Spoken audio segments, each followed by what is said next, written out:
Yo, this is probably the craziest discovery. This is one reason why I never really wanted to be a plug. Because you don't know who's pulling up to your crib. Tony Neal, if I'm saying his name correctly, said he used to be Jeffrey Dahmer's plug. He used to cop off it. And he never knew he was serving a serial killer. How about if one day he didn't have the money, he still really wanted to work? Nah, thoughts like that always come to my head. Bro had one of the craziest American history killers of all time as one of his custodies. This is crazy. This is crazy. That shit right there would have made me change my life. Like, yeah, nah, this ain't for me.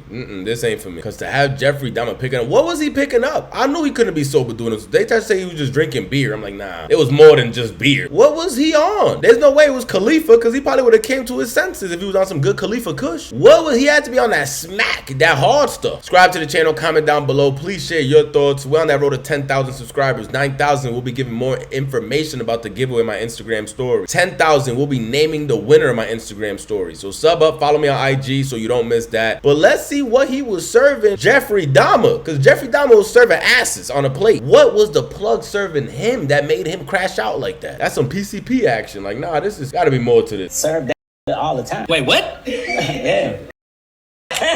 You serve Jeffrey All the time. You feel a little responsible for some shit? Hell no. Because with us, you know, we was in Milwaukee. We was at moved over there. We was on a corner. It was called the Hill downtown. Like it all went up on a hill, and it was on 24th and Kilbourne. That's where we was at. When he moved over there, we was just thinking we thought he was the police at first. He was all clean cut and shit, walking back and forth from the chocolate factory he was working. We didn't know who the was, you know what I'm saying? So one day I asked him.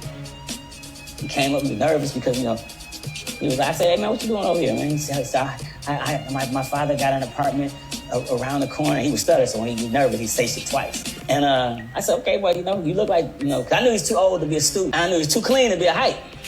Over here. He don't look like the police, but he might be, you know, we had all kind of spots around there. You know, we had a spot in his building. You know what I'm saying? So then I started, like, he was hanging out with these dudes, and they would want to buy drugs from us and give it to him. And it was just nothing. It was just like, sir, you know what I'm saying? All right, cool. That's what we was on. Yeah. Where was you at when you seen it? But what were they serving him with is what I need to know. Because over here it just says he was the plug. Yeah, they used a little emoji, but I'm not sure that's exactly what they were serving. What was you serving him? Unless you want to self-incriminate yourself. But I must know what happened, because this isn't no Khalifa Kush. It wasn't no news clip. Phone arguing with my ex on the payphone. Then all I see helicopters and shit. And I'm thinking, ain't none of us around here serving that much helicopters and shit. I'm like, wait who is they going after? Because it was apparently, like, you seen news trucks like that. So I was like, okay, they ain't after none of us. So now I want to know what's going on. Mother chick, little crackheads, I'm eating people. I said, what? Who, Jeff? And he didn't go kidnap. They was coming to him, but they weren't leaving. Rest in peace, though. Rest in peace. There's a lot of, you know, humor throughout this video with him sharing and laughing at people in the room, but let's not forget the seriousness. But it's just wild to see, you know, when we see the serial killers like that, like they're making him more human, like copping off the work, off the plug in the corner, you know, him talking to everybody, like it makes him like more of a human and less of a monster when we see him like Jeffrey Dahmer. Like, it's crazy that he was just talking to dudes right on the hill. He was just being able to disappear. Nobody figured out. We was in the hood. No, niggas, look at that. We didn't really pay attention to it. So we never thought nothing like that was going on, bro. Nothing. And I for a while, man, because I knew what we was into, and we could have got him. We knew it. Right. Like, we knew that. And that would have never made the news. Yeah. And any in the way with this by itself, right, it would have been so bad. It would have been taken out, had nothing to do with it. Right. You was with this, like, it would have been like that. Right. You know what I'm saying? You was friends. It would have turned out the whole thing if he really knew what was happening. You know what I'm saying?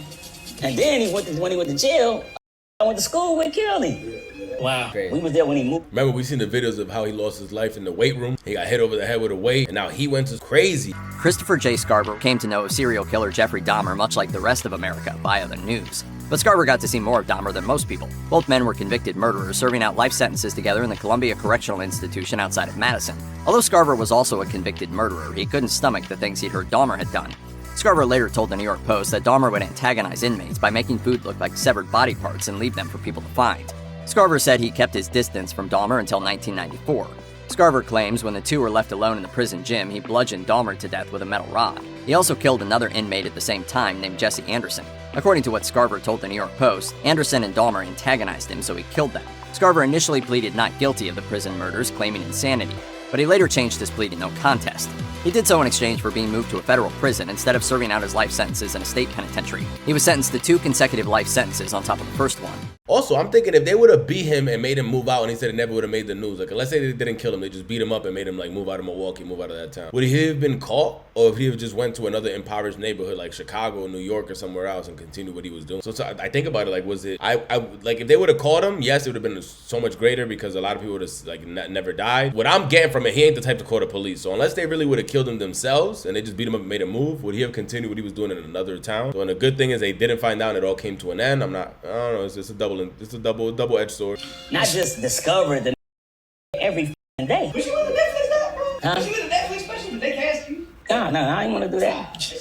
Hell no. That nigga want no parts of that. No, we don't talk about, we don't go up. So this is an actual interview right here. You guys should check it out. Tony Neal surviving Jeffrey Dahmer, Real Life Productions. Check out this full video if you haven't seen it already. Crazy though how he was Jeffrey Dahmer's plug. We never found out what he was serving, but I know it wasn't no bud. That I know for damn sure. There's no way in the world. They think I'm lying. This should be real shit that happened. You lying? Imagine that. Imagine that guilt, like he said, just going home and thinking about it. Like, damn, we could have really brought all this to an end and saved our neighborhood. And then seeing a lot of his victims all happen to be African American, and being African American yourself, that just kills you. I mean, you could have saved your community, even though you were serving and probably giving a lot of the drugs that were bringing down the community as well. You could have at least evened it out on Judgment Day. Like, yo, God, I know I was serving a lot of work on the block. I know. I'm not saying it was a good thing or a bad thing. That's not what I'm saying. But what I am saying is I did end the serial killer. So this gotta meet halfway somewhere. Like, they don't balance each other out. Come on, give me something. This man was in the corner breaking jokes with Jeffrey Dahmer. Like, see you again next week, Jeff. And just knowing what Jeff was going home to do is crazy. Eating asses. Sub up, comment down below. Please share your thoughts about everything that happened in this. Rest in peace to everyone that lost their life or any families that were affected. They tore the house down. The project or the building that he lived in, Jeffrey Dahmer, they tore it down. So I'm sure that helped a lot of people in that neighborhood. In Milwaukee, the mother of one of Jeffrey Dahmer's victims says it represents new life. The apartment building where the convicted murderer killed and mutilated many of his 17 victims is being demolished. Its owner, Campus Circle Project, has offered to help relocate the remaining residents and revitalize the neighborhood. And it probably kept away crazy horror fans, travel for over there and try to see like the apartment and all that stuff. So them tearing it down did bring a lot less attention to that. It's not only topic, but also that neighborhood. And I heard different people in Milwaukee also share the same thing from that neighborhood, that they don't really try to bring too much attention to it. It's why a lot of people were mad when they made the Netflix documentary about it. But sub up, share your thoughts. Imagine that. Imagine being a plug, bro. And you guys are serving a serial killer right now. You don't even have no idea. You meeting up with him in the car. He's coming to your crib. You dapping up. He can't take you out because you out here getting to work. You get me? He got to keep you alive because he can kill you and rob you, but not where you getting to work from. This is what always tells you is make sure you treat your customers right because you don't want to get this dude in. Sub up, comment down below.